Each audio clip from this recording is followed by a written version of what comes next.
bahwa dia pasti akan menghabisi nyawa monster sialan ini. Kalian juga bisa merasakannya kan, Lukas benar-benar kehilangan kendali dan kemanusiaannya. Di kepalanya hanya ada satu hal, bunuh monster itu. Tanpa sempat menyadari apa yang sedang terjadi, tubuh bagian atas sang monster tiba-tiba saja terpotong menjadi dua bagian. Makhluk itu pun langsung ambruk ke tanah dengan kebingungan. Namun Lukas sama sekali tidak berniat menghentikan aksi bantai-membantainya. Dia terus mencabik-cabik sisa tubuh monster itu. Raungan kesakitan yang memekakkan telinga tersebut akhirnya membuat Julia dan Maya terbangun. Mereka sangat terkejut karena masih hidup. Julia langsung celingukan mencari kakaknya, namun terkejut melihat Lukas sedang menginjak-injak jasad Minotaur yang sudah tewas tersebut dengan sangat beringas bagai monster kelaparan.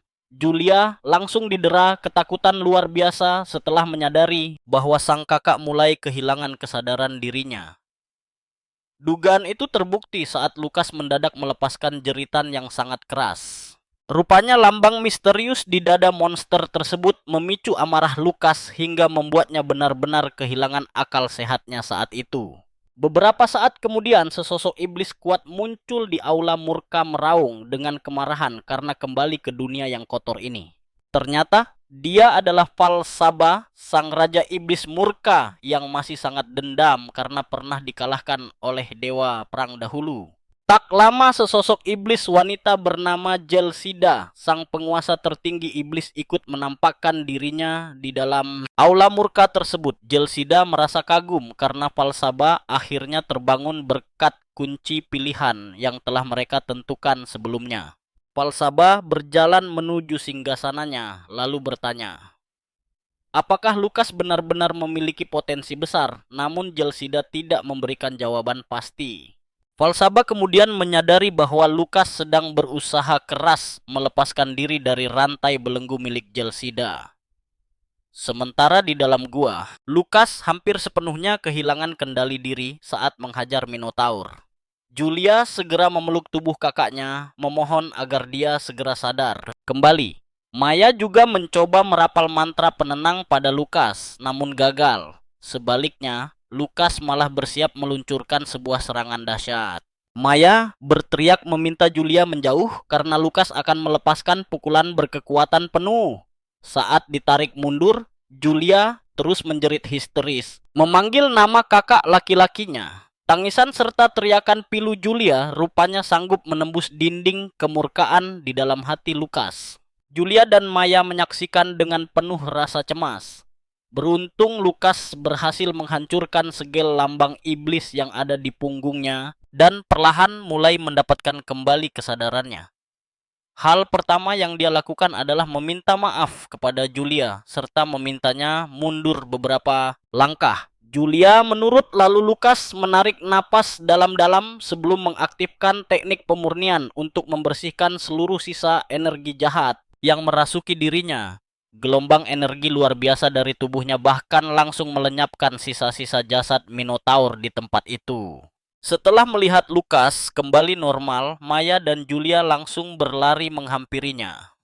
Julia dengan panik menanyakan keadaannya saat ini, apakah dia baik-baik saja. Julia menangis ketakutan, tapi tenang saja, kita tahu Lukas takkan membiarkan hal itu terjadi lagi. Untunglah di saat yang tepat sebuah pesan dari Kai masuk dan memberitahu bahwa dia telah membawa bala bantuan. Bersiaplah kembali ke aula amarah Jelsa, memberitahu Falsaba mereka tidak perlu terburu-buru mengirim bala bantuan.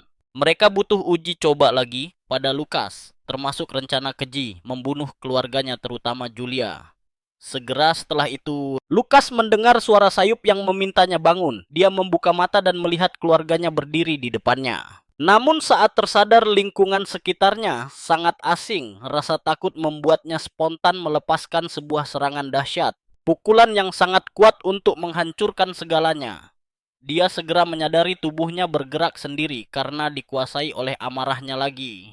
Dia berteriak histeris memanggil keluarganya dan saat dia akhirnya benar-benar membuka mata, dia terkejut berada di sana. Dia ternyata berada di ruang UKS sekolah. Dia baru saja menonjok wajah Kai membuat temannya itu tidak percaya. Kai tidak menyangka dipukul orang yang setengah tidur. Dia mengancam akan membalasnya jika saja dia sedang tidak terluka. Lukas meminta maaf karena memukulnya, lalu Kai pergi dengan hidung merah padam. Setelah Kai benar-benar pergi, Lukas mulai merenung memikirkan alasan mimpi buruk tadi. Dia curiga kekuatan misterius dari gua masih terus mengacaukan pikirannya. Dia merasakan hilangnya kendali diri sensasi, sama yang mengubah bandit mati menjadi monster mengerikan sebelumnya. Dan segera, perhatikan baik-baik di sini Lukas tersadar dia lepas kendali akibat membiarkan amarah menguasai dirinya sepenuhnya. Dia bingung apakah ada orang yang mampu menahan emosi saat bertarung. Lukas pun mulai mencari jalan keluar terbaik. Dia berpikir untuk selalu membawa seseorang yang bisa menghentikannya setiap kali pertempuran akan segera dimulai. Tapi setelah dipikir, ide itu sangat buruk karena orang yang mendampinginya dalam misi serta latihan hanyalah sesama murid akademi saja. Sangat berbahaya menyuruh mereka menghentikannya saat dia mengamuk gila-gilaan. Akhirnya dia tahu satu-satunya cara adalah mengendalikan dirinya sendiri nanti. Sementara itu guru Sigle terlihat sedang berjalan santai menuju ke ruang UKS. Di koridor dia tidak sengaja mendengar dua perawat membicarakan Mina yang terluka parah demi melindungi dua beban dari Departemen Bela Diri. Tiba-tiba Sigle merasakan pancaran aura bela diri tingkat tinggi yang sangat kuat berasal dari arah kamar Lukas. Tanpa membuang waktu, dia langsung melesat cepat ke arah ruangan tersebut hingga menciptakan embusan angin kencang. Di dalam kamar Lukas ternyata sukses melatih teknik klon miliknya. Kini ada dua Lukas lain bersamanya di sana. Dia teringat dari buku yang dibacanya bahwa kekuatan fisik klon maksimal hanya setengah dari tubuh aslinya. Secara sederhana, jika dia menciptakan 3 klon sekaligus energinya akan terbagi rata, sehingga masing-masing hanya memiliki 1/6 kekuatan aslinya. Lukas langsung melenyapkan semua klon tersebut karena sadar kekuatan itu terlalu lemah jika dia sampai mengamuk hebat. Tapi kalian tahu kan, tiba-tiba saja Guru Sigle masuk ke ruangan dengan ekspresi yang sangat serius. Sigle mulai menyebutkan rentetan kejadian aneh yang terus terjadi sejak Lukas pertama kali masuk ke akademi. Setelah membeberkan semuanya, Sigle langsung bertanya, blak-blakan siapa Lukas sebenarnya dan apa tujuannya datang ke akademi ini. Lukas terdiam. Dengan gugup dia menjawab tidak paham maksud Sigle. Lalu berkilah tujuannya murni hanya ingin belajar bela diri. Dia ingin menjadi lebih kuat, namun mendadak Sigle bergerak sangat cepat dan tiba-tiba sudah berdiri di belakang Lukas. Dia bersiap memukul lehernya tapi Lukas berhasil menangkis serangan kilat itu. Sigle menatapnya dengan tajam seolah tahu segalanya. Dia langsung mendesak Lukas untuk membongkar kemampuan aslinya, namun Lukas kembali berpura-pura bodoh dan tidak tahu apa-apa. Dalam hati Lukas sangat paham kekuatan hebat Sigle dan berpikir alangkah baiknya memiliki pengawas yang tangguh di sisinya nanti. Namun di sisi lain dia masih merasa ragu sebelum Sigle bertindak lebih jauh atau bertanya lagi. Catherine tiba-tiba muncul di depan pintu dan langsung bertanya dengan nada ketus siapa Sigle sebenarnya. Detik itu juga Sigle tersadar hari ini adalah hari libur di mana semua orang tua murid bebas berkunjung ke akademi. Dengan tegas, Catherine menyuruh Sigle menjauh dari putranya. Julia yang ikut datang juga penasaran dengan sosok pria asing tersebut. Lukas langsung mencairkan suasana dengan menjelaskan bahwa Sigle adalah wali kelasnya dari Departemen Bela Diri. Dia beralasan bahwa gurunya hanya memberi nasihat taktis agar tidak gegabah menghadapi musuh yang jauh lebih kuat. Sigle tersadar bahwa Lukas sedang menyindirnya secara halus sebab Lukas sudah mendeteksi kedatangan ibunya lewat suara langkah kaki. Catherine pun percaya dengan ucapan Lukas lalu menyuruh putranya beristirahat mumpung hari ini sedang libur. Dia kemudian menoleh ke arah Sigle memberi kode secara halus agar guru itu segera meninggalkan ruangan kamar mereka. Sigle akhirnya pergi karena tidak ada bukti kekacauan yang nyata. Setelah kepergiannya, Catherine mengungkapkan sebuah hal mengejutkan. Dia terpaksa menetap sementara di kediaman Miranda lantaran tim Lukas bertindak nekat hingga membahayakan nyawa mereka sendiri. Julia merasa terkejut mengetahui ibunya ternyata sudah berada di kota ini selama beberapa hari belakangan tanpa memberi kabar. Dan percaya padaku, kalian pasti ingin tahu kelanjutan pelukan haru Julia dan ibunya yang sangat manis ini di episode berikutnya.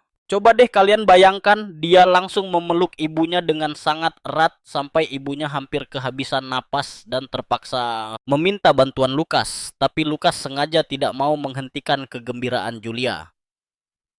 Setelah itu Lukas pun bertanya pada Catherine, apakah Hall tidak ikut pergi bersamanya. Catherine mengungkapkan bahwa situasi di medan perang saat ini sangat buruk dan setelah mengantarkannya ke kediaman Miranda, dia langsung pergi ke garis depan. Lukas pun akhirnya menyadari bahwa keluarga Miranda sebenarnya bersedia menerima Catherine kembali, namun mereka tetap menolak Hall. Catherine lalu memberitahu Lukas bahwa ayahnya menitipkan sebuah hadiah karena dia berhasil meraih peringkat pertama dalam ujian masuk.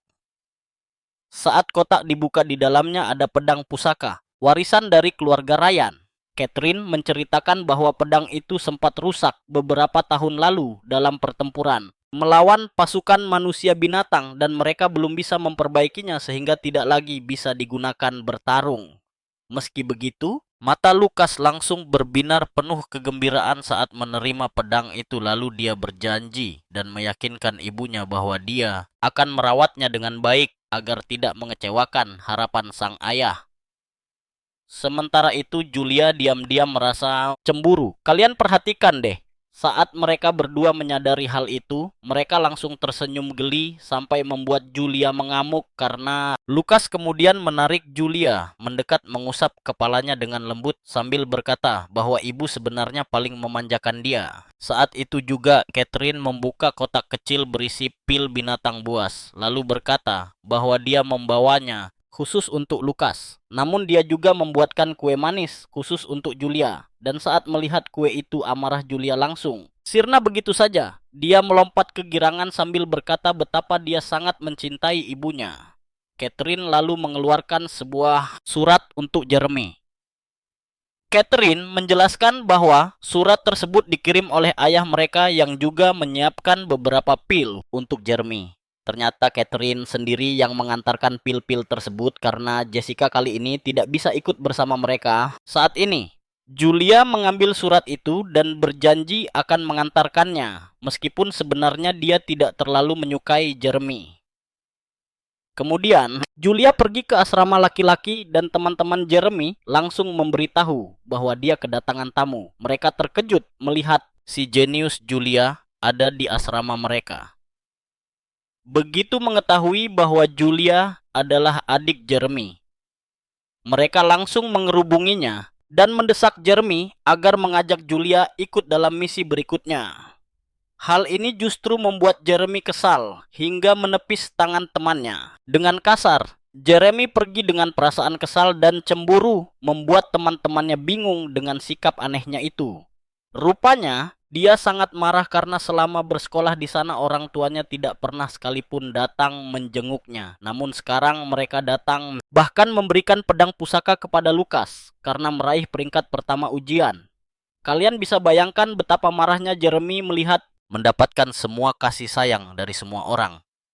Karena itulah Jeremy bersumpah akan merebut kembali semua hal yang seharusnya menjadi miliknya sejak awal. Tanpa disadari oleh Julia dan Lukas, waktu kebersamaan mereka yang menyenangkan telah berakhir dan sang ibu terpaksa harus kembali ke kediaman keluarga Miranda karena dia hanya menetap sebentar sebelum akhirnya pulang. Meskipun Julia dan juga Lukas tahu mereka tidak bisa sering bertemu ibunya, mereka senang dia ada di dekat sana. Di sisi lain, Mina terluka parah, tetapi Lukas membuatkan ramuan obat khusus untuknya. Dia berbohong bahwa itu pemberian keluarga Miranda, dan berkat kebohongan tersebut tidak ada yang mempertanyakan khasiat luar biasa dari ramuan itu. Semuanya berjalan lancar, dan 2 minggu kemudian festival Menara Allen pun dimulai. Saat murid-murid bela diri sibuk merayakannya, Sigald mendadak muncul dan meminta mereka semua untuk segera tenang. Dia mengingatkan mereka bahwa kunjungan ke menara ini adalah bagian dari pembelajaran, sekaligus menunjukkan betapa pentingnya acara tersebut. Sesuai dugaan para penyihir mulai menghina murid bela diri begitu mereka memasuki area. Hal ini membuat Kai sangat kesal karena mereka mulai memicu keributan lagi. Namun Lukas memintanya tenang karena dia tahu betul bahwa tidak semua orang senang dengan kehadiran mereka karena dianggap hanya beruntung bisa mendapatkan kuota itu. Bahkan guru kelas, wali tahun pertama dari kelas penyihir sampai mengajukan protes kepada kepala sekolah menyebut bahwa ahli bela diri sama sekali tidak dibutuhkan di kekaisaran. Karena itu mereka menuntut agar Departemen Bela Diri menyerahkan kuota miliknya. Namun anehnya Sigald terlihat sangat tenang tanpa beban. Lukas pun penasaran apakah Sigald begitu mempercayai kepala sekolah atau mungkin dia punya rencana rahasia lainnya. Sigald segera mengumpulkan semua muridnya untuk memberikan arahan dan dia menjelaskan bahwa setiap tahun murid kelas 3 selalu masuk terlebih dahulu untuk memberikan contoh kepada murid-murid baru. Beberapa saat kemudian murid kelas 3 diminta bersiap memasuki menara. Siapa sangka ternyata Jeremy juga termasuk salah. Satu murid yang masuk ke sana dan dia sangat senang karena setelah 3 tahun akhirnya mendapat kesempatan berharga untuk memasuki menara tersebut. Sebenarnya ini salahnya sendiri karena dia tidak pernah masuk peringkat 100 besar sebelum tahun ini. Saat mereka sedang bersiap-siap masuk, Julia mendadak datang memberikan dukungan membuat para murid lain merasa sangat senang. Melihat si jenius tahun pertama itu datang, tapi jujur saja kita semua pasti kesal melihat Jeremy malah mengabaikannya. Kalian harus tahu ternyata dia terpaksa melakukan itu karena perintah ibunya. Saat para murid bersiap untuk masuk, Jeremy bersumpah untuk melampaui Lukas. Begitu menginjakkan kaki di dalam menara, semua murid diwajibkan meletakkan tongkat sihir mereka di depan dan memejamkan mata. Jeremy merasa mengenali suara yang berbicara, tapi lupa di mana pernah mendengarnya. Ternyata orang di ruang kendali itu adalah Direktur Otani. Begitu semuanya sudah siap, Otani mulai mengumpulkan kekuatannya untuk membuka gerbang menara. Cahaya keemasan menyelimuti seluruh menara membuat Lukas langsung menyadari aura semangat bertarung dari seorang seniman bela diri. Dia terkejut karena ada petarung yang jauh lebih kuat dari Sigurd di sekolah ini. Disinilah dia paham kenapa Sigurd tidak khawatir slot mereka direbut orang lain, karena satu-satunya yang bisa membuka pintu menara Ellen adalah sang pendekar terkuat. Beberapa minggu sebelumnya, sang kepala sekolah sempat mengadakan rapat rahasia dengan Otani untuk membahas berbagai keluhan yang masuk. Dia memberitahu bahwa ada banyak sekali pihak yang meminta agar hak masuk Departemen Bela Diri dicabut. Demi memahami situasi ini dengan lebih jelas, kepala sekolah meminta Otani menjelaskan tentang anomali tersebut. Namun Otani menjawab bahwa dia sudah menegaskan sebelumnya bahwa tidak ada anomali yang membahayakan sekolah. Otani pun pergi sambil meminta kepala sekolah membiarkan semuanya seperti biasa, dan dia tetap akan membuka menara Ellen sesuai jadwal. Saat itulah sang kepala sekolah menyadari jika Departemen Bela Diri tidak diberi kesempatan maka takkan ada yang bisa masuk ke menara Ellen. Kembali ke masa kini, Jeremy mendarat di menara Ellen dan menyadari hanya kesadarannya yang masuk ke sana. Anehnya segalanya terasa sangat nyata karena bahkan tongkat sihirnya pun terlihat persis seperti yang biasa dia pakai. Teman satu timnya sadar dia terus celingukan karena ini adalah pengalaman pertamanya di dalam menara. Bukannya membimbing dengan baik, mereka malah menyuruhnya cepat berkumpul agar bisa segera melanjutkan misi mereka. Sementara itu di luar menara, Lukas menyadari dirinya mampu merasakan pancaran energi mental sehingga dia bisa memantau aktivitas para murid di dalam. Dia melihat bagaimana Jeremy diperlakukan timnya dan menyadari anak itu sudah mulai ditindas sejak awal. Seagal yang melihat Lukas duduk diam tampaknya langsung paham apa yang sedang dia lakukan. Dia pun memutuskan untuk menjelaskan seluruh proses ujian kepada para muridnya bahwa saat ujian dimulai mereka akan diteleportasi secara acak ke suatu tempat. Dia juga menjelaskan kalau mereka bebas menentukan untuk bertarung sendirian atau membentuk sebuah tim baru. Namun, jika mereka memilih untuk membuat tim batas maksimal anggotanya hanya 3 orang saja. Dia menegaskan bahwa mereka wajib bekerja sama dalam kelompok jika ingin mencapai lantai yang lebih tinggi. Saat mendengar hal itu, Kai langsung mengira kalau Lukas akan mengajaknya bergabung. Namun Lukas justru mematahkan harapannya dengan berkata bahwa dia hanya akan berpasangan dengan Sharp dan Collins.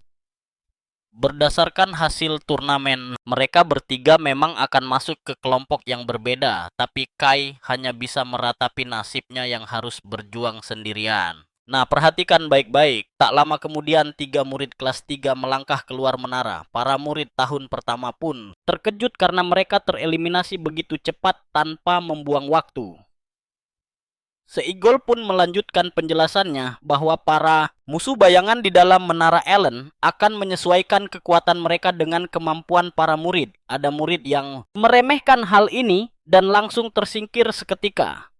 Lukas pun memutuskan untuk melihat bagaimana kondisi Jeremy di dalam menara. Rupanya Jeremy sudah berhasil menyusul rekan-rekannya dan kini mereka tengah menuju lantai 2. Begitu tiba di lantai 2, kawanan monster menyerang tiba-tiba dari belakang. Namun Jeremy dengan sigap menyadari hal itu dan menggunakan kekuatannya untuk menahan mereka, memberikan kesempatan bagi rekan setimnya untuk menghabisi musuh. Berkat kemenangan tersebut mereka mendapat banyak sekali poin.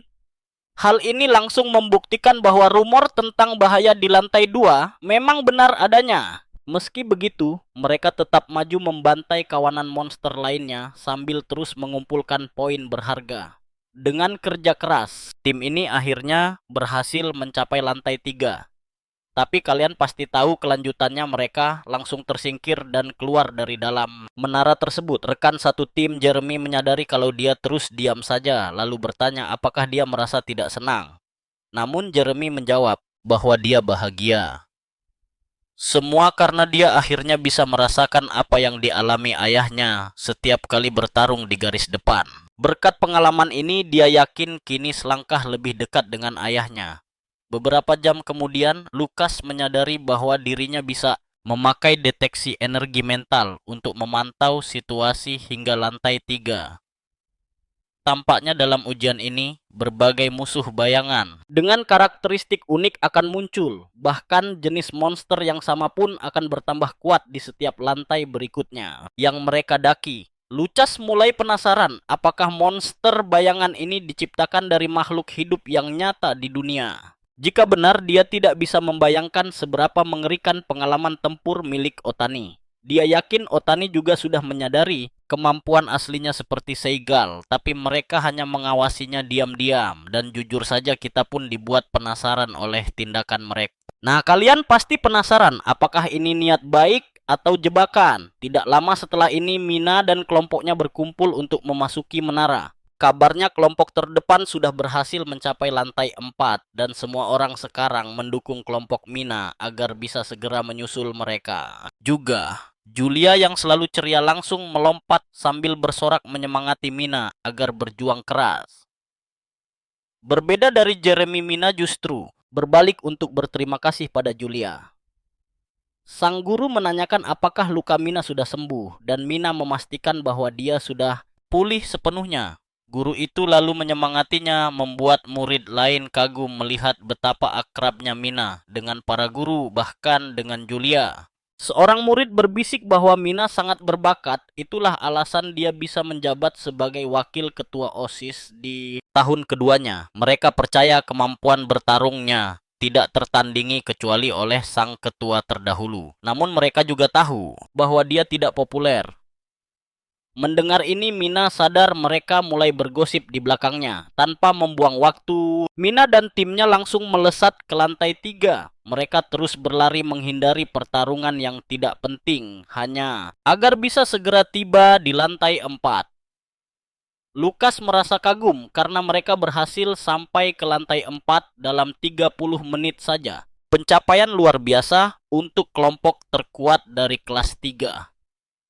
Begitu menginjakkan kaki di lantai 4, mereka menghadapi monster manusia binatang elit yang berukuran 2 kali lipat dari lantai 3. Nah, disinilah keadaannya mulai mengerikan bagi tim. Disinilah mayoritas murid akhirnya gugur dan tersingkir. Alih-alih duduk diam dan berdiskusi dengan sisa anggota timnya, Mina langsung membantai semua monster di depannya dalam sekali serang. Lewat aksi ini dia menyadari bahwa misi sebelumnya telah membuat kekuatannya melonjak sangat tajam. Mina tahu betul monster-monster ini bukan apa-apa jika dibandingkan dengan Minotaur raksasa dari gua waktu itu. Setelah menyapu bersih kawanan pertama, Mina memberitahu rekan-rekannya bahwa dia akan menyerahkan urusan pembersihan sisa monster kepada mereka. Sementara dia sendiri pergi mencari jalan menuju lantai 5, dia terus dihadang oleh monster-monster baru yang terpaksa dia habisi. Melalui perjuangan yang sangat sengit, akhirnya tim mereka berhasil menembus lantai 5, membuat semua orang gempar. Kai sangat terpukau dan penasaran kapan dia bisa mencapai lantai 5 itu. Sigal menenangkannya dan berkata tidak perlu terburu-buru karena bisa sampai lantai 3 saja sudah cukup bagus. Sigal meyakinkan mereka bahwa dengan terus mengasah kemampuan musuh di lantai 5 tidak akan menakutkan lagi. Mendengar ucapan barusan, Lukas langsung menduga bahwa Sigal pasti sudah pernah masuk ke dalam menara sebelumnya. Beberapa saat kemudian, Mina dan timnya keluar dari menara. Kalian pasti bisa melihat dari wajah kecewanya bahwa target utamanya gagal tercapai. Ternyata Theod sedang memantau dari ruang kerjanya sambil mengejek Mina yang mengira bisa melampaui kejeniusan dirinya. Belakangan Julia, Lukas, dan Mina berkumpul di kantin sekolah. Julia langsung memberi selamat atas pencapaian Mina meraih peringkat pertama ujian kelas 3. Lukas juga memujinya karena berhasil menembus lantai 5. Namun, Mina tampak sangat murung dan kecewa karena gagal memecahkan rekor milik Theod. Julia merasa bingung karena dia tahu bahwa Theod pun hanya sampai lantai 5, artinya mereka seri. Mina lalu menjelaskan bahwa saat dia melihat tangga menuju lantai 6, staminanya sudah habis total. Berbeda dengan Theod yang sanggup menaiki tangga itu dan hampir saja membuka pintu lantai 6 tersebut. Hal ini membuat Mina sadar dirinya masih kalah jauh dibanding Theod dalam hal stamina taktik dan kendali sihir secara keseluruhan. Mina pun mengalihkan topik pembicaraan dan bertanya kepada Julia dan Lukas apakah mereka sudah menemukan rekan setim. Julia dengan sangat gembira menceritakan bahwa dia berpasangan dengan Iowa. Meskipun Iowa sempat sombong bahwa dia mau satu tim hanya karena perintah dari ayahnya. Namun Lukas berpendapat bahwa keluarga Miranda sebenarnya sudah mengakui bakat Julia, makanya mereka mencoba mendekatinya. Setelah itu Lukas memberitahu mereka berdua bahwa dia akan bekerja sama dengan Sharp dan Collins. Julia terkejut mendengarnya karena dia mengira Lukas akan setim dengan Kai. Lukas menjelaskan bahwa perbedaan peringkat mereka terlalu jauh sehingga mereka berpisah kelompok. Meskipun Lukas sudah menjelaskan segalanya dengan baik, Kai tetap saja menggelayutinya sambil meneriakinya sebagai pengkhianat kejam. Karena tega meninggalkannya sendirian, saat Kai yang tidak punya tim ini terus menangis sedih, tiba-tiba Tishi datang menawarkan agar Kai bersedia bergabung ke dalam kelompoknya yang sedang kekurangan satu anggota lagi. Begitu mendengar tawaran berharga itu, Kai langsung pindah ke tim Tishi tanpa ragu. Di area latihan, Sigle merasa bangga karena semua murid sudah menemukan tim mereka masing-masing dan menyemangati mereka agar berjuang ekstra keras. Mereka semua tahu betul gosip miring yang sering beredar di belakang mereka. Sehingga Sigald menyarankan agar mereka membuktikan bahwa semua omongan sampah dan hinaan tersebut sama sekali tidak benar. Tishi ikut membakar semangat timnya bertekad untuk berlatih keras demi membungkam semua perkataan buruk para pembenci mereka. Anggota lain pun setuju bersumpah untuk membuktikan bahwa mereka memang layak mendapatkan tiket masuk Menara Ellen ini. Lukas merasa sangat luar biasa melihat kekompakan mereka. Percayalah, petualangan seru mereka baru saja dimulai dan kita harus terus mengikutinya. Yuk, temenin gue lihat perjuangan tim ini berlatih keras demi turnamen besar di mana Sig selalu membimbing mereka. Sig menjelaskan semua taktik penting, bahkan dia sendiri turun tangan menjadi lawan tanding bagi para murid. Latihannya memang sangat brutal, tapi tidak ada satupun yang mengeluh. karena mereka tahu persis apa tujuan mereka. Akhirnya hari ujian siswa baru pun tiba dan pihak sekolah mengumumkan bahwa Departemen Bela Diri akan ikut berpartisipasi. Hal ini karena hasil luar biasa mereka di turnamen penjinakan monster kemarin dinilai sah oleh akademi. Sebelum masuk, seluruh departemen berkumpul untuk mendengar arahan dari Sigal yang meminta mereka langsung menuju tangga tengah. Dia menyuruh mereka untuk segera berlari jika bisa, dan jika terdesak bertarunglah sekuat tenaga demi mempertahankan hidup mereka.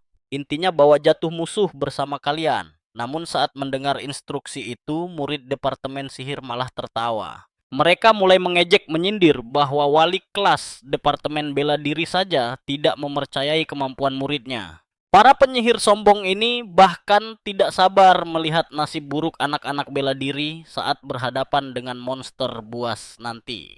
Mereka sangat yakin kalau seluruh Departemen Bela Diri bakal habis didepak dalam waktu 3 menit saja. Tapi perhatikan ini, Kai sama sekali tidak terpancing amarah, membuat Lukas tersenyum lebar melihat perkembangan kedewasaannya. Setelah semua siap, penguji memanggil 12 murid terpilih untuk maju ke depan garis mulai.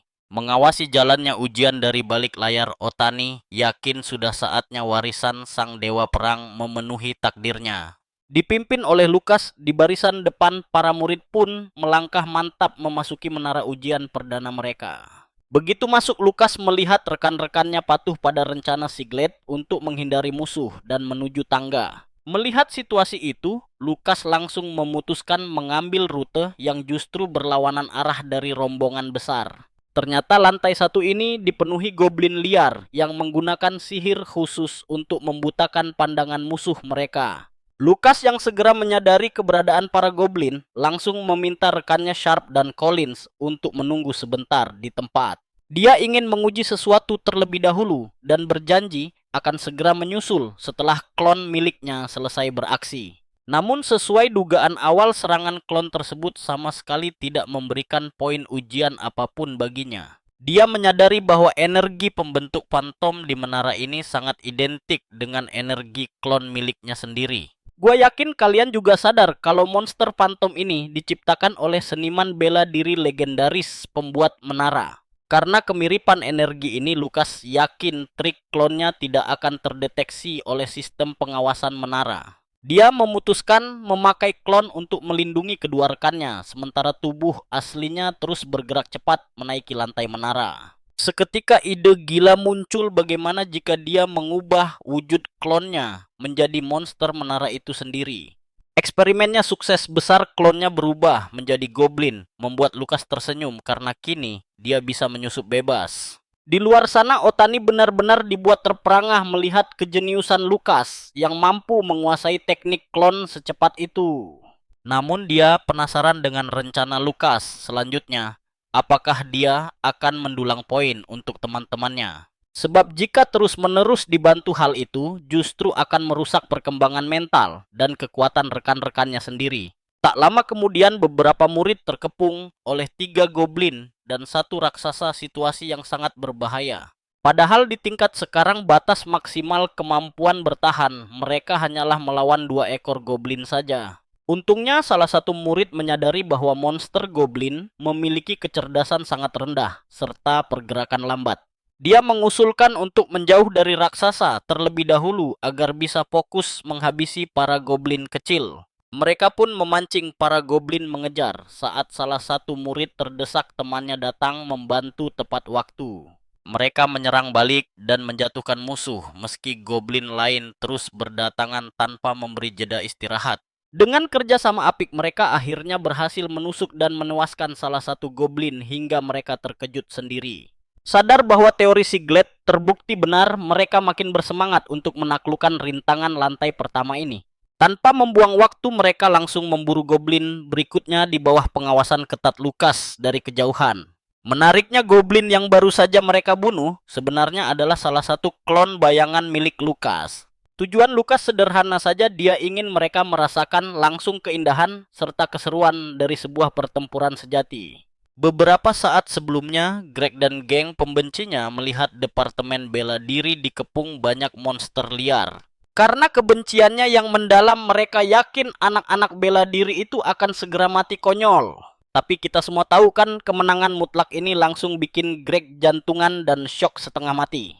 Keadaan kini berbalik dan anak-anak bela diri mulai bergerak memburu para goblin dengan percaya diri. Kalian harus lihat aksi seru ini dengan kerja sama tim mereka mendesak para goblin lalu menghabisinya.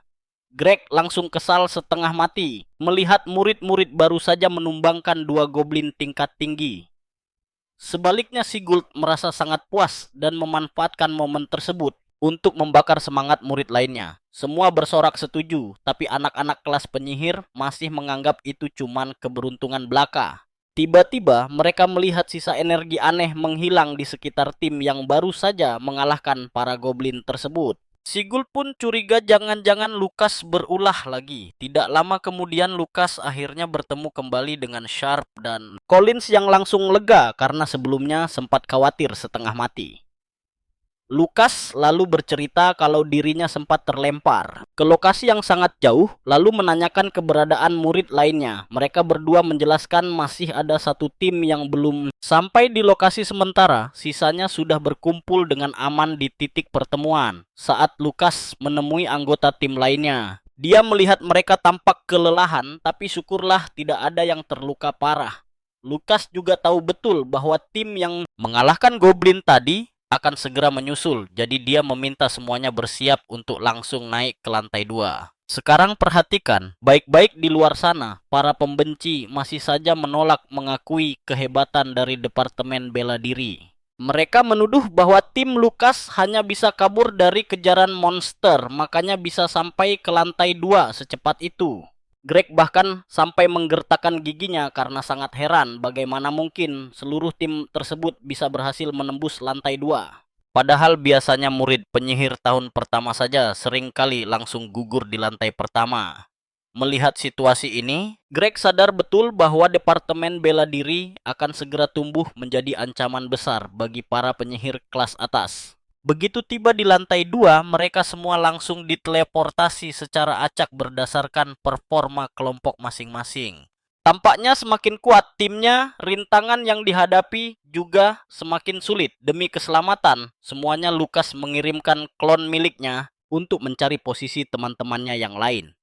Klon tersebut berubah menjadi sosok serigala demi mempercepat proses pencarian. Sharp dan Collins segera datang menghampiri Lukas untuk menanyakan keadaannya. Lukas lalu menjelaskan situasi berbahaya di sekeliling mereka. Ada banyak sekali musuh berkeliaran dan parahnya mereka bergerak berkelompok. Sharp pun setuju kalau bertarung memang tidak terhindarkan. Lukas mengingatkan bahwa ujian ini memang ditujukan untuk melatih kemampuan bertarung mereka. Collins pun mengangguk setuju dengan ucapan itu. Sebab jika mereka melarikan diri, maka ujian ini akan menjadi sia-sia belaka. Tiba-tiba, sesosok musuh melancarkan serangan kejutan. Serangan dari atas itu telak mengenai Lukas hingga menimbulkan kepulan debu tebal, membuat teman-temannya panik meneriakkan namanya. Tenang saja, kalian pasti sudah menebaknya. Begitu debu menghilang, Lukas berdiri tanpa luka sedikit pun dan menenangkan rekannya. Collins sangat heran Lukas bisa menghindar padahal dia sendiri sama sekali tidak merasakan hawa keberadaan musuh tadi. Sharp menambahkan bahwa dirinya pasti sudah tewas jika berada di posisi itu. Pertempuran sengit pun langsung pecah di sana. Setelah berhasil merobohkan satu musuh, Lukas memperingatkan Sharp dan Collins untuk segera membersihkan gerombolan pertama ini. Jika gagal, mereka terancam dikepung oleh pasukan utama yang jauh lebih besar. Tiba-tiba saja Collins mulai panik ketakutan. Ternyata dia menjatuhkan belatinya saat tangannya gemetar hebat. Di tengah kepanikan itu musuh lain perlahan mulai mendekat. Beruntung Lukas sempat berteriak memberi peringatan. Sharp berhasil menahan serangannya, namun monster itu merampas senjatanya dengan cepat. Kejadian ini mengingatkannya pada peringatan Sigurd bahwa monster di lantai 2 sangat berbeda dari lantai sebelumnya. Mereka jauh lebih kuat dan cerdas, bahkan bisa melancarkan taktik licik serta merebut senjata milik lawan. Bukannya gentar karena kehilangan senjata utamanya nyali Sharp, justru semakin membara untuk memberi pelajaran pada monster itu. Tanpa diduga monster tersebut langsung dihantam keras. Rupanya, Sharp sudah menyiapkan senjata rahasia berupa sarung tangan besi. Dia memakai pelindung tersebut sebelum memasuki menara. Sharp kemudian menerjang maju seraya berteriak sombong menantang sang monster bahwa tidak ada yang bisa menandingi kekuatan fisiknya. Pukulannya nyaris mendarat namun monster itu berhasil melompat mundur.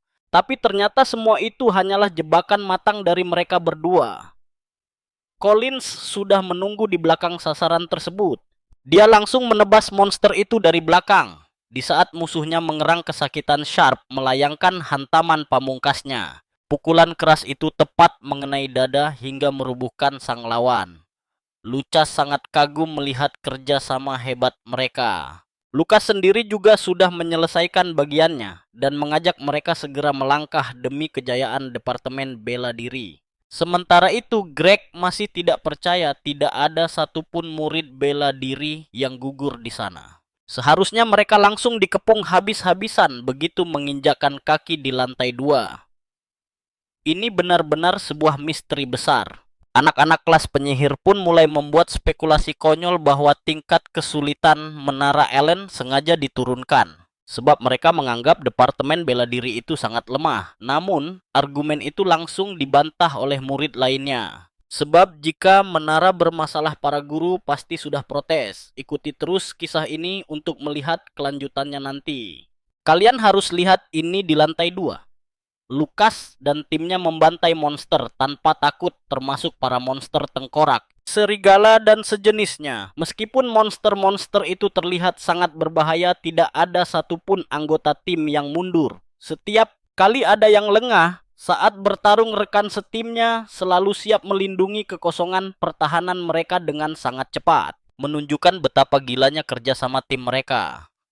Tidak lama kemudian Collins dan Sharp mulai mengeluh karena sudah lelah. Mendengar hal itu, Lucas diam-diam mengaktifkan teriakan tempur pahlawan untuk menyalurkan gelombang energi baru ke tubuh mereka agar tetap bisa bertarung. Rupanya, teknik legendaris ini hanya dimiliki keluarga Ryan.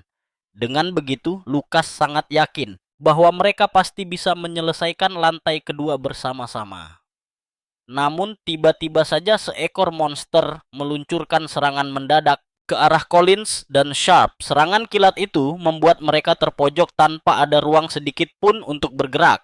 Tepat sebelum mereka hancur, sebutir anak panah melesat dari belakang dan langsung melumpuhkan monster tersebut. Bantuan itu ternyata datang dari murid lain di tim berbeda. Secara bersamaan, semua tim menghabisi musuh mereka dan meraup banyak poin.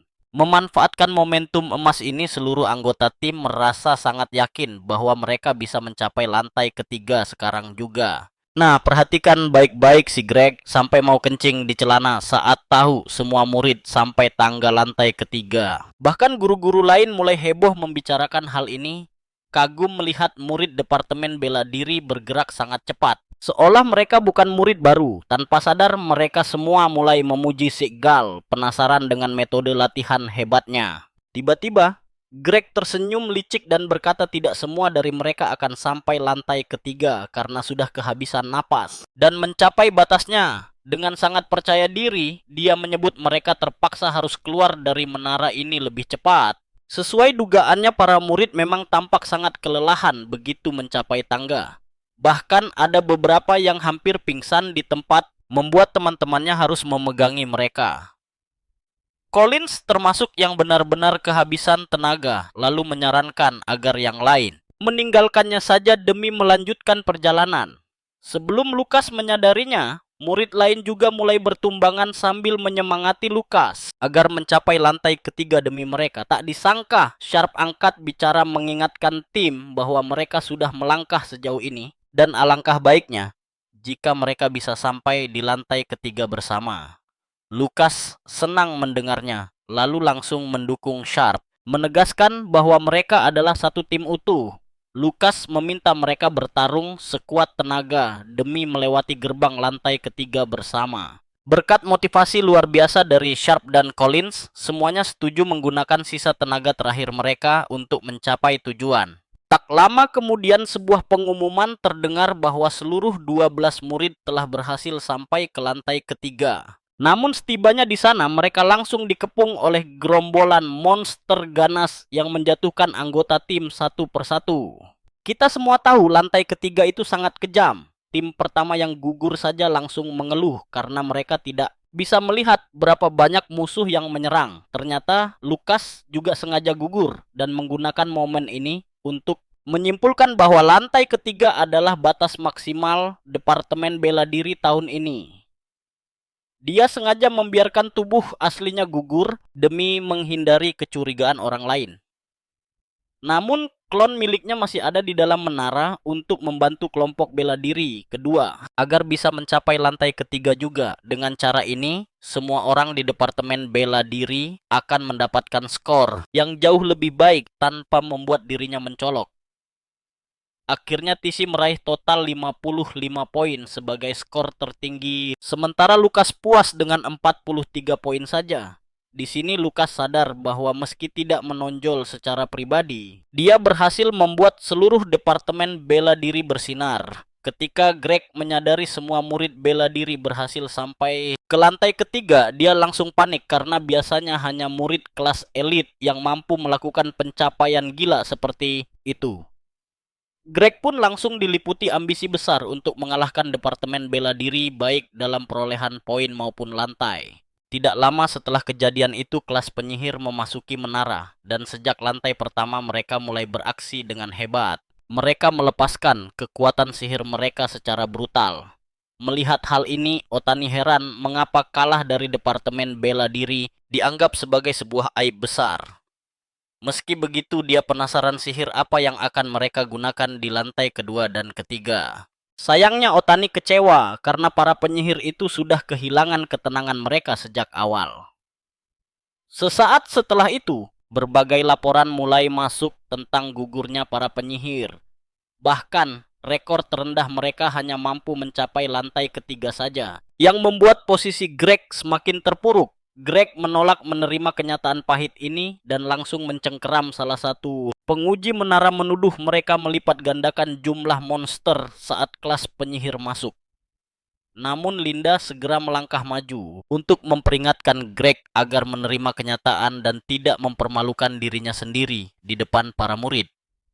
Linda menegaskan bahwa menara berfungsi dengan sangat normal kecuali jika kemampuan analisis Greg sendiri yang sudah mulai menurun drastis. Dan disinilah mari kita tunggu plot twist berikutnya saat Linda berjalan menghampiri Sigal untuk berbicara serius.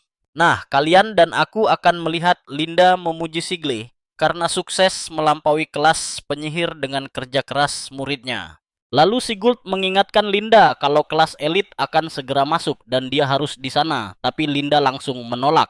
Dia merasa tidak perlu datang karena sangat mempercayai murid-muridnya.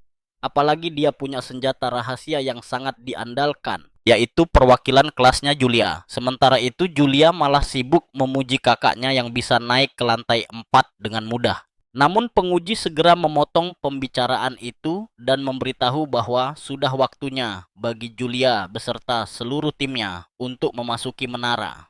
Lukas pun menyemangati adiknya agar berjuang sekuat tenaga, lalu menyuruhnya untuk segera memakan permen misterius pemberiannya saat itu juga. Penguji merasa aneh melihat Lukas repot-repot menyuruh adiknya makan permen. Begitu Julia melemparkan benda bulat itu ke dalam mulutnya, sang penguji terkejut saat menyadari bahwa itu sebenarnya adalah pil energi magis yang sangat langka dan luar biasa mahal. Pil pemulih mana instan ini diberikan cuma untuk ujian sekolah biasa. Jelas saja penguji melongo melihat kemewahan tersebut. Apalagi ahli bela diri pembuat pil ini sangat jarang ditemukan. Seperti biasa, Julia baru sadar dirinya telah dijebak. Semuanya sudah terlambat setelah dia menelan pil itu. Padahal Lukas tahu kapasitas sihir adiknya itu sebenarnya sudah melimpah. Namun karena peserta lain juga minum ramuan penguat, dia pikir memberikan satu pil tambahan bukanlah sebuah pelanggaran yang serius. Nah, perhatikan baik-baik karena begitu Julia masuk menara, dia langsung mengeluarkan serangan kilat yang sangat gila. Serangan petir dahsyat itu membuat Iowa terperangah tak percaya.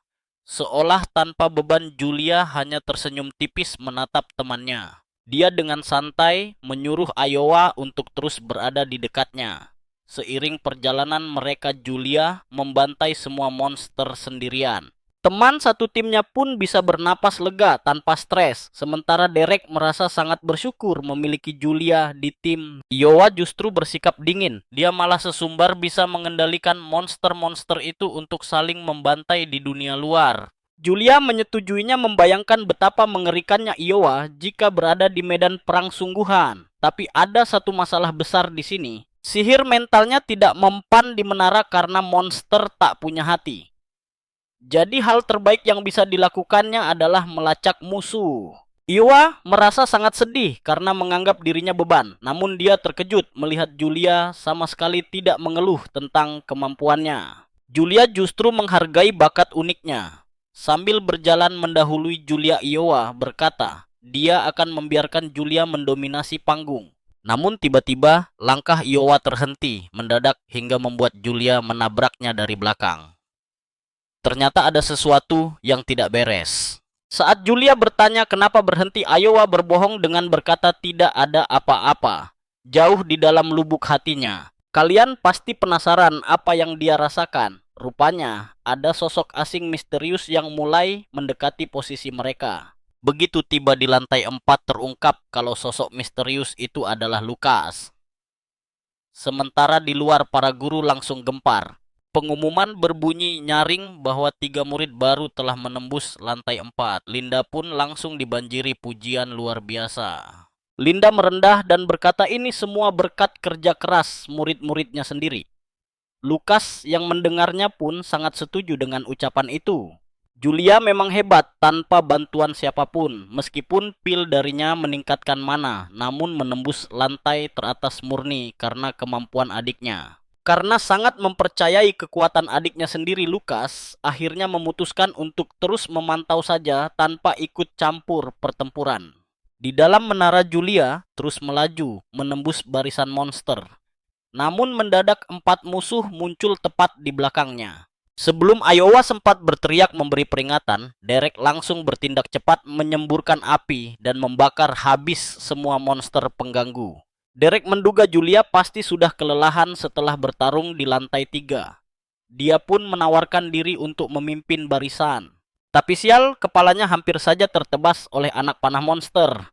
Untungnya, dia berhasil menghindar lalu membakar mereka sekaligus. Setelah menang, Derek mencoba bergaya keren, memamerkan auranya, tapi sayangnya para gadis mengabaikannya dan terus berjalan maju di menara. Iowa memperingatkan bahwa ada belasan musuh tangguh yang bergerak cepat ke arah mereka mendesak tim untuk segera berpindah tempat. Saat mereka hendak menyeberang ke sisi lain, pintu masuk mendadak tertutup rapat oleh jeruji besi kokoh yang mengunci jalur mereka. Ketika menoleh ke belakang, monster babi raksasa dan serigala kelaparan sudah menatap tajam, siap mencabik-cabik tubuh mereka sampai hancur. Ternyata, mereka telah dikepung oleh kawanan monster kepala babi dan gerombolan serigala ganas di sekeliling ruangan sempit itu.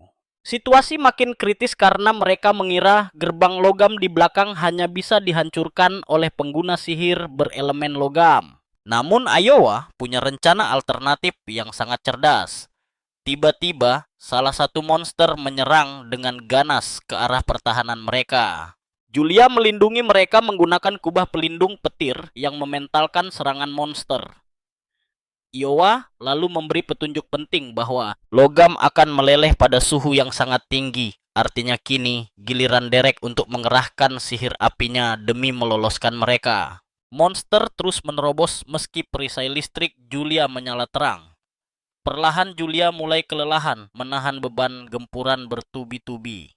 Namun dia tetap bertahan. Tiba-tiba dia melihat Iowa memegang tongkatnya ke kepala tanpa bergerak sedikit pun dan langsung memanggilnya. Percayalah kawan, pertarungan epik ini baru saja dimulai saat Iowa memberikan koordinat musuh untuk serangan pemungkas mereka berikutnya. Yuk kita lihat bagaimana Julia langsung beraksi cepat memberikan sengatan listrik fatal sebelum para musuh sempat mendekat. Iowa sendiri terus menggunakan sihir mentalnya demi mendeteksi keberadaan monster lainnya. Namun, setelah melihat betapa mengerikan dan kuatnya para monster itu, Iowa sadar lantai 4 ini benar-benar berbahaya. Setelah menganalisis situasi, Iowa menyuruh Julia untuk menghabisi sisi kanan terlebih dahulu. Julia langsung menurutinya, meskipun sebenarnya dia mulai merasa cemas karena kekuatan sihirnya sudah hampir habis.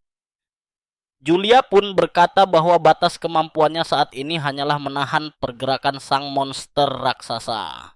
Iowa menyarankan agar Julia menunggu celah yang tepat untuk menghabisi serigala itu.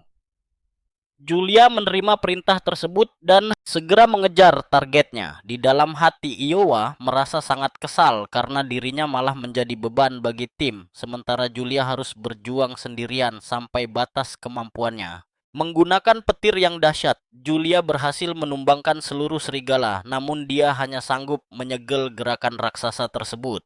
Sambil tersenyum lebar, Julia bertanya, apakah nanti dia boleh sombong karena telah melindungi teman sekelasnya, layaknya seorang ketua kelas sejati setelah mereka keluar nanti.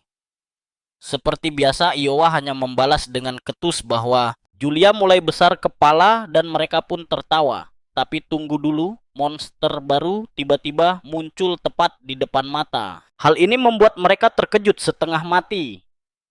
Iowa sangat menyesal karena terlalu lengah hingga tidak menyadari kedatangan kelompok monster baru tersebut. Sebelum sempat menghindar, Iowa terhantam keras. Namun dia tetap berteriak menyuruh Julia melarikan diri. Melihat situasi yang semakin kacau, Derek berusaha keras membuka jalan kecil agar Julia bisa lolos dari sana.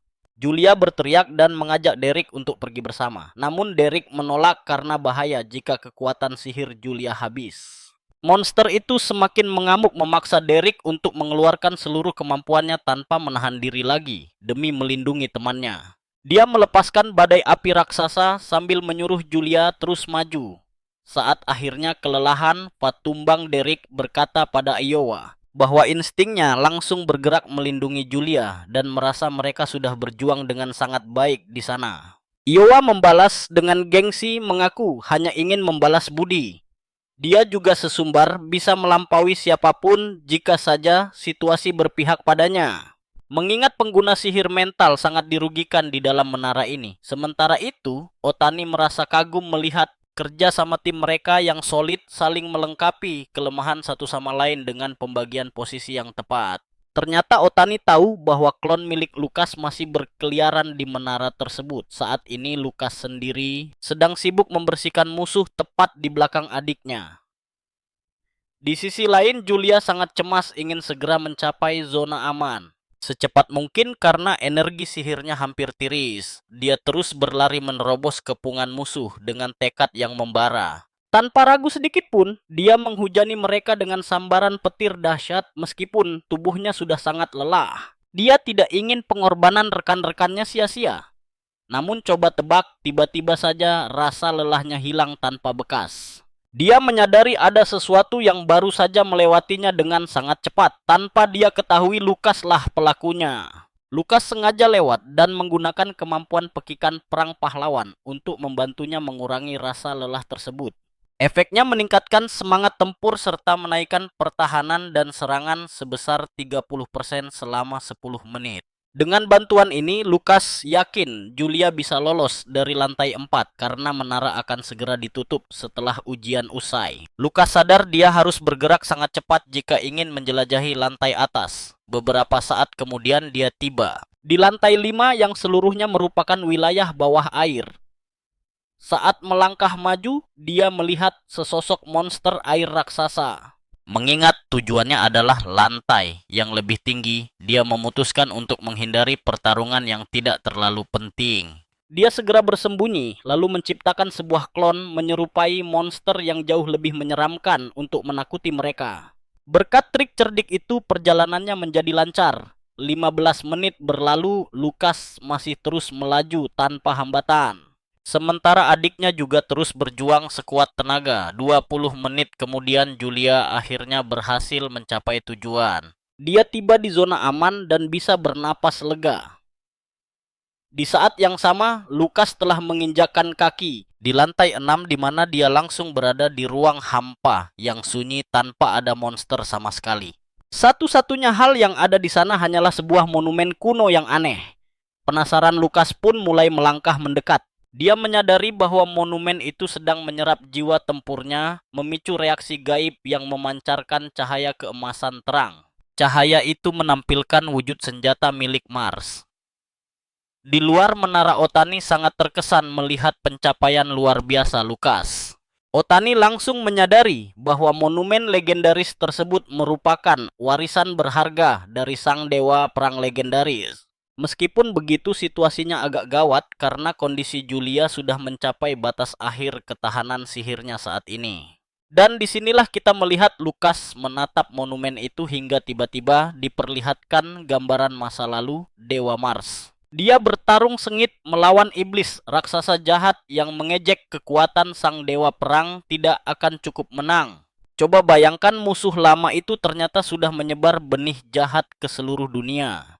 Si monster bahkan meyakinkan dewa perang Mars bahwa biarpun butuh waktu puluhan ribu tahun mereka pasti akan kembali. Tapi Mars yang super santai ini malah mengabaikan semua omong kosong itu dan langsung mengaktifkan jurus andalannya taring penghancur lalu menghantam makhluk itu sampai hancur berkeping-keping. Seketika Lukas tersadar dengan keringat dingin bercucuran heran apakah dia baru saja menyaksikan memori pertarungan sang dewa perang. Meski tidak tahu kapan peristiwa itu terjadi, dia sangat ingat si monster sempat berujar soal meninggalkan benih mereka. Disinilah semuanya mulai masuk akal bagi kita. Lukas sadar kalau monster-monster mengerikan seperti Minotaur dan makhluk hidup berwujud zombie tersebut merupakan kiriman si iblis. Lukas lalu menaruh tangannya di monumen untuk menyelidiki. Namun tiba-tiba dia merasakan hawa serangan musuh dari belakang.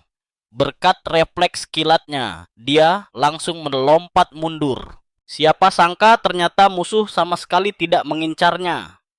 Target asli serangan mendadak itu rupanya adalah monumen di sana. Tiba-tiba saja Lukas sudah terpental keluar menara dan dia sadar kalau Julia pasti sudah menyelesaikan ujiannya. Karena monumennya sudah lenyap, Lukas merasa tidak punya alasan lagi untuk tetap berada di menara Ellen. Saat itulah dia menyadari ada perubahan besar dalam dirinya yang tak lain berkat pengalamannya menyaksikan langsung teknik dewa perang tersebut. Begitu Julia melangkah keluar, seluruh murid mendapat pengumuman bahwa ujian telah usai dan menara akan segera disegel. Julia pun disambut tepuk tangan meriah karena dia murid baru pertama yang bisa mencapai lantai 5. Keren banget kan? Sementara itu, saat Otani kembali ke perpustakaan, dia mendapati sang kepala sekolah sudah menunggunya dengan cemas. Kepala sekolah langsung menanyakan jalannya ujian menara Ellen dan Otani dengan santai menjawab tidak ada hal aneh terjadi. Namun sang kepala sekolah merasa hasil buruk kelas penyihir sangat tidak wajar karena banyak murid gagal meraih poin. Otani lantas menjelaskan bahwa memang ada 18 murid baru yang pulang dengan membawa 0 poin kali ini. Dia menambahkan bahwa tahun lalu ada 12 murid jadi angka ini sebenarnya masih dalam batas wajar. Kepala sekolah membantah keras karena jumlah murid yang berhasil menembus lantai 2 berkurang setengah dibanding tahun lalu. Otani hanya menyuruh kepala sekolah untuk menanyakan masalah ini langsung pada Greg dan para guru pengajar lainnya. Dia juga ingin tahu bagaimana metode mengajar mereka sampai membuat murid-murid kehilangan ketenangan dengan cara memalukan. Otani menyindir bahwa kepala sekolah terlalu sibuk mengurusi kelas penyihir hingga melewatkan keanehan di departemen bela diri. Kepala sekolah pun terkejut mendengar ucapan itu dan segera mendesak Otani tentang keanehan apa yang dia maksud. Otani membeberkan bahwa setelah ujian berakhir ada 4 murid bela diri yang berhasil melepas batasan bawaan mereka. Kini mereka tengah berusaha naik level dengan bantuan dari si Gold.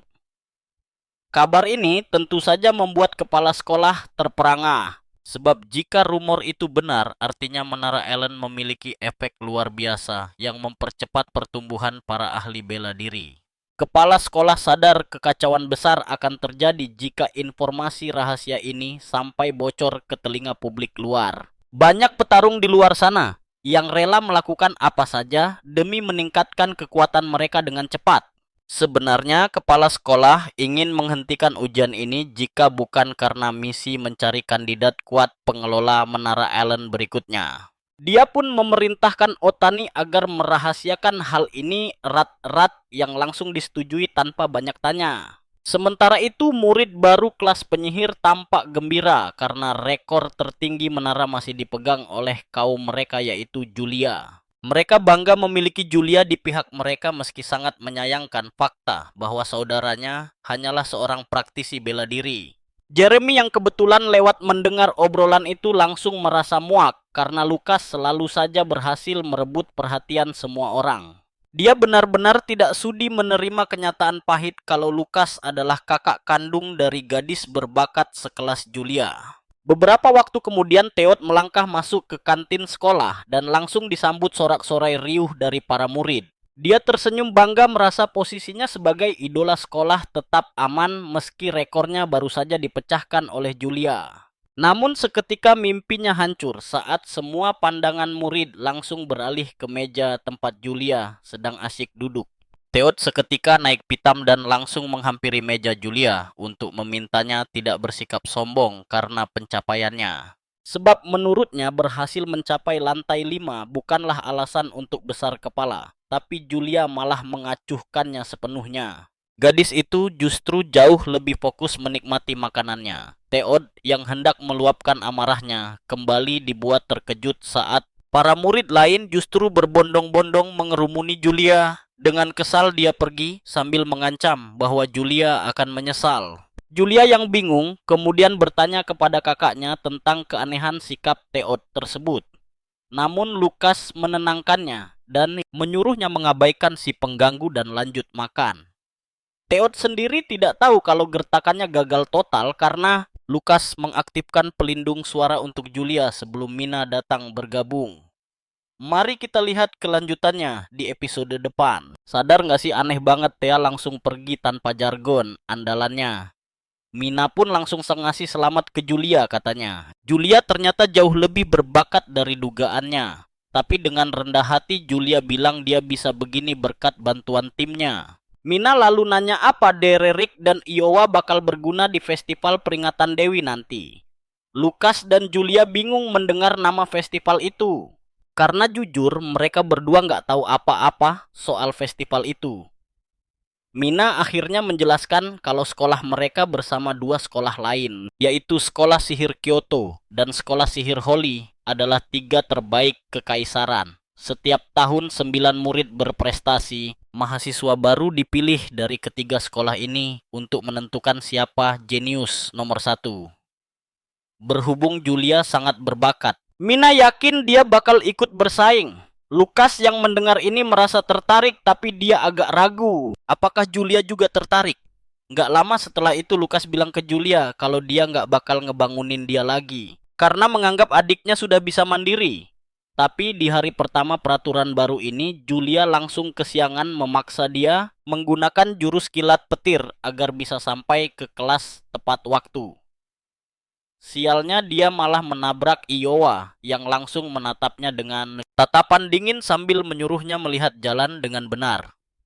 Begitu Julia akhirnya sampai di kelas, dia baru sadar kalau buku paketnya ketinggalan. Saat kebingungan harus bagaimana Iowa menyadari hal itu dan langsung mendekat ke arahnya. Dia lalu menaruh bukunya di meja supaya mereka bisa belajar bareng.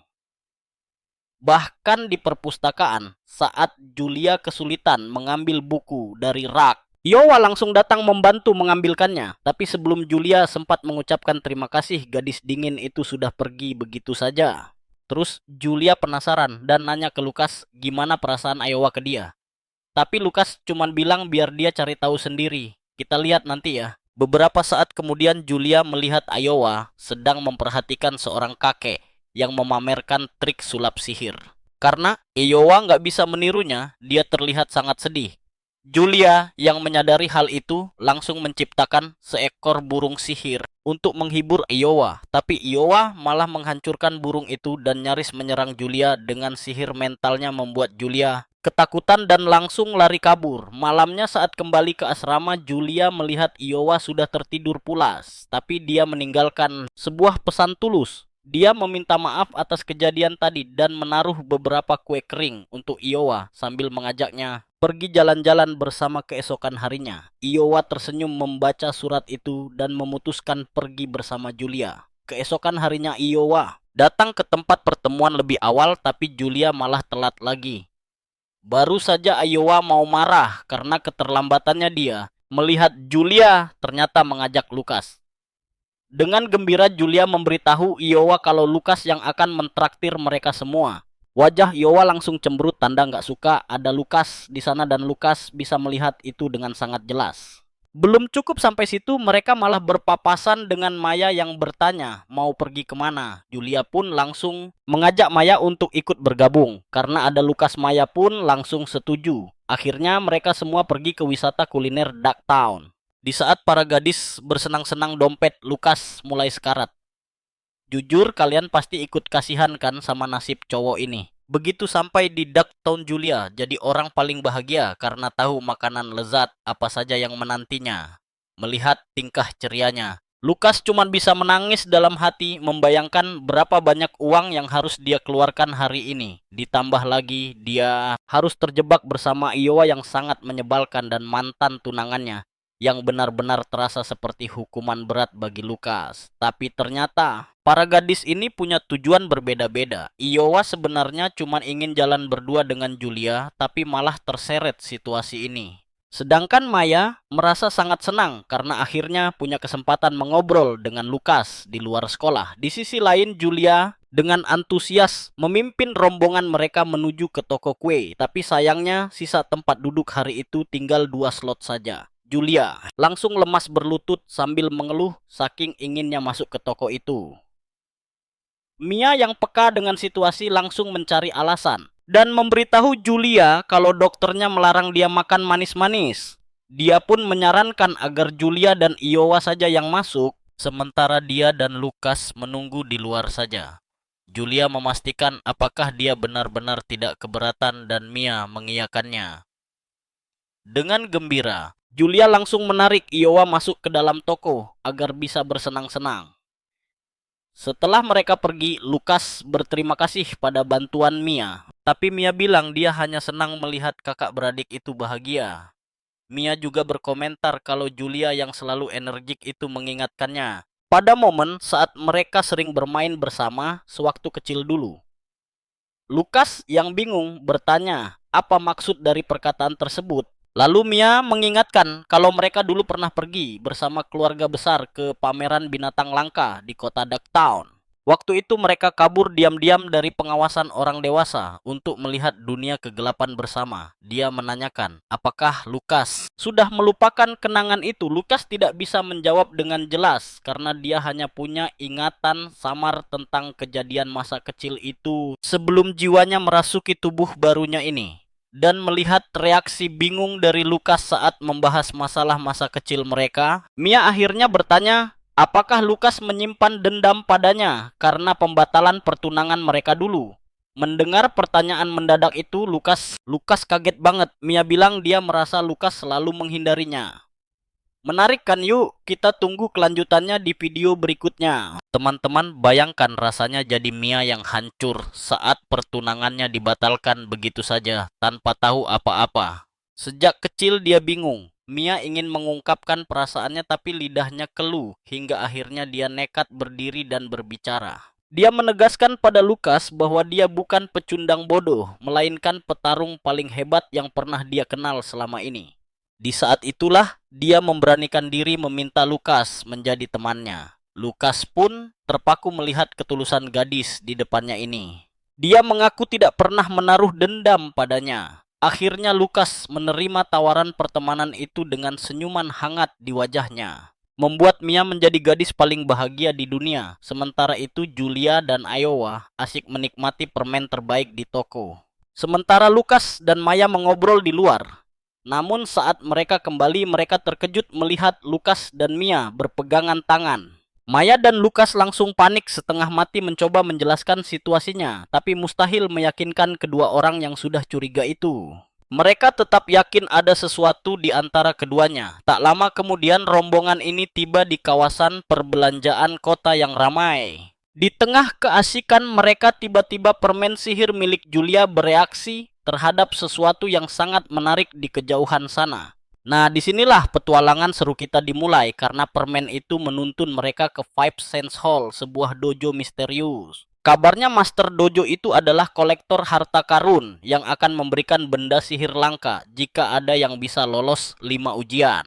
Lukas mengingatkan bahwa mereka tidak sedang ingin bertarung, tapi Iowa menyela karena merasa tantangan ini jauh lebih seru daripada makan. Mia pun setuju karena dia sangat penasaran dengan harta karun rahasia yang disimpan di dalam dojo tersebut ya. Karena para gadis begitu bersemangat, Lukas akhirnya terpaksa mengalah. Namun tepat sebelum mereka melangkah masuk ke dalam sana, langkah mereka langsung diadang oleh 2 penjaga gerbang sangar yang memperingatkan kalau tempat ini bukanlah arena untuk bermain-main. Belum sempat si penjaga menyadari situasi, tiba-tiba Lukas sudah menepuk pundaknya sambil melepaskan pancaran aura yang luar biasa mengerikan.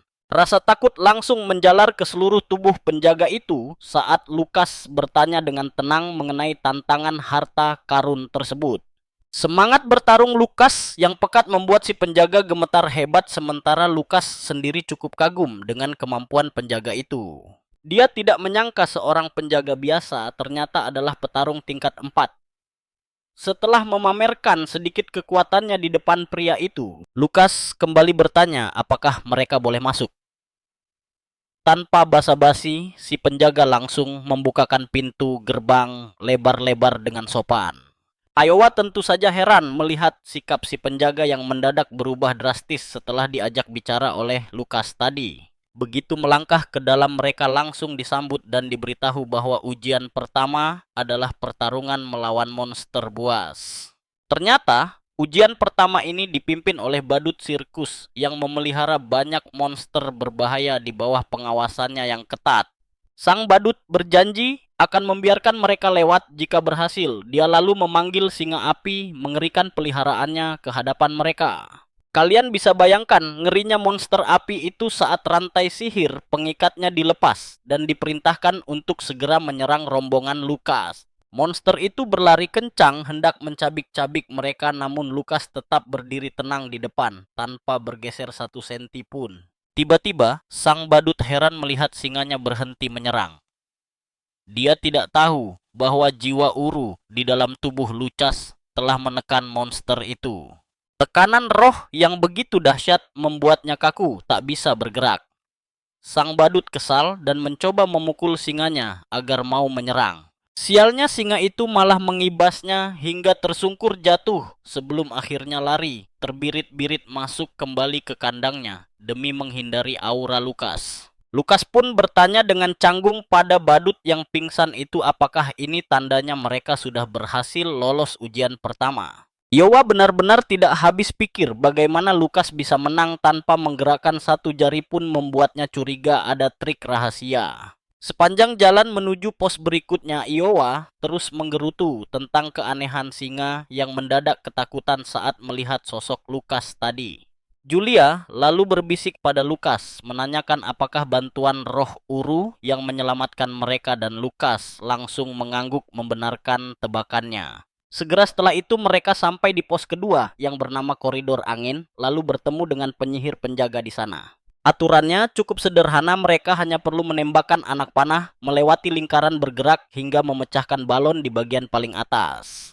Intinya rintangan kali ini tidak hanya menguji kendali kekuatan sihir mereka, melainkan juga ketajaman insting dan keputusan yang cepat. Sang penyihir memperingatkan bahwa dia akan mengendalikan kondisi lingkungan koridor secara acak agar jalannya tantangan menjadi jauh lebih menantang. Setelah selesai menjelaskan seluruh aturan mainnya, dia kemudian bertanya siapa di antara mereka yang berani maju menghadapi tantangan ini.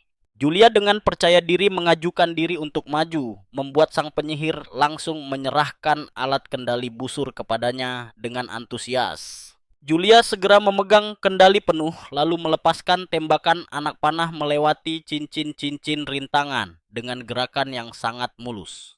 Maya bahkan sampai terperangah melihat kehebatannya, namun sang penyihir berkata bahwa apa yang baru saja dia lakukan hanyalah pemanasan awal.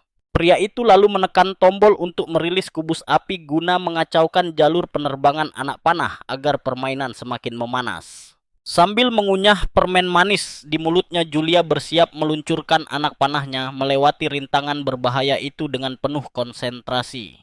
Namun rintangan air mendadak muncul dan menekan panahnya jatuh. Mari kita lihat apakah dia bisa bertahan di babak berikutnya. Kalian harus tonton ini. Julia sadar dia harus berjuang habis-habisan menahan panah itu meski sang penyihir menyuruhnya menyerah. Sebelum dia menyadarinya, berbagai rintangan berat mulai dari sihir api hingga angin kencang langsung menghadang tepat di depannya. Senyum santai Julia seketika lenyap dan wajahnya berubah serius. Dia teringat ucapan Lukas bahwa kontrol sihirnya sudah jauh berkembang. Jika dia merasa kehilangan kendali atas sihirnya, maka dia harus berasumsi bahwa ada sesuatu yang sedang mengacaukan aliran kekuatannya. Saat Julia bingung harus berbuat apa dalam situasi kacau seperti itu, Lukas memberitahu dia sebuah solusi yang sangat sederhana. Dia harus menghancurkan sumber gangguan itu. Mengingat nasihat tersebut, Julia langsung melepaskan tembakan panah berkekuatan dahsyat. Sihir petir itu hancurkan semua yang menghalanginya. Penyihir itu shock, sementara Iwa sadar ujian ini sudah berubah jadi pertarungan sungguhan. Penyihir itu tidak punya pilihan selain mengakui kekalahannya dan mengucapkan selamat karena mereka berhasil lolos dari pos penjagaan kedua. Saat mereka bersiap lanjut jalan, sang penyihir memperingatkan satu hal penting bahwa tidak semua tantangan bisa diselesaikan dengan otot. Beberapa saat kemudian, mereka akhirnya sampai di pos penjagaan ketiga yang ternyata merupakan sebuah bengkel alkimia. Di tempat ini, teknik murni dan konsentrasi tinggi mereka yang akan diuji bukan kekuatan fisik belaka. Ahli alkimia yang bertugas langsung menantang mereka bertanding membuat ramuan sihir legendaris dengan sangat cepat. Ramuan yang harus mereka buat kali ini adalah sebuah ramuan legendaris yang dikenal dengan nama air mata Trivia. Ada 108 bahan langka yang harus dicampur, namun takaran rasionya rahasia dan semua bahannya sangat tidak stabil. Artinya kesalahan kecil saja dalam pencampuran ini bisa memicu ledakan dahsyat yang menghancurkan tempat itu. Nah, coba kalian bayangkan tanpa rasio jelas dan bahan berbahaya seperti itu, Julia langsung frustrasi setengah mati. Yowa juga sangat setuju kalau ujian ini hanya mengandalkan keberuntungan belaka, sementara Lukas mengeluh keahlian mereka cuma bertarung. Hal rumit seperti ini jelas tidak cocok untuk mereka, tetapi tiba-tiba Mia maju dan menawarkan diri untuk mencoba. Sang ahli alkimia sangat terkejut mendengar keberanian gadis itu dan langsung memuji nyali besar yang dimiliki Mia. Saat tantangan dimulai, sang ahli alkimia meracik dengan presisi tinggi, sedangkan Mia mengejutkan semua orang dengan keanggunannya.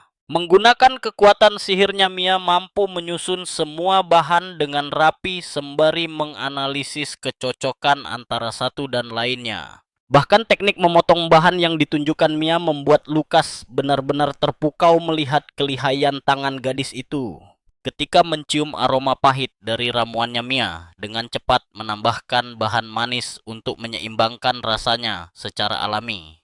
Kalian pasti kagum melihat kemudahan Mia melakukan itu semua. Bahkan Iowa pun terkesima sebelum bahan tersulit dimasukkan. Melihat bahan yang sangat tidak stabil itu, sang ahli alkimia panik dan memperingatkan Mia agar tidak memicu ledakan. Namun Maya tetap melanjutkannya dengan penuh ketelitian hingga ramuan itu selesai, tanpa celah menyisakan kepanikan di wajah sang ahli.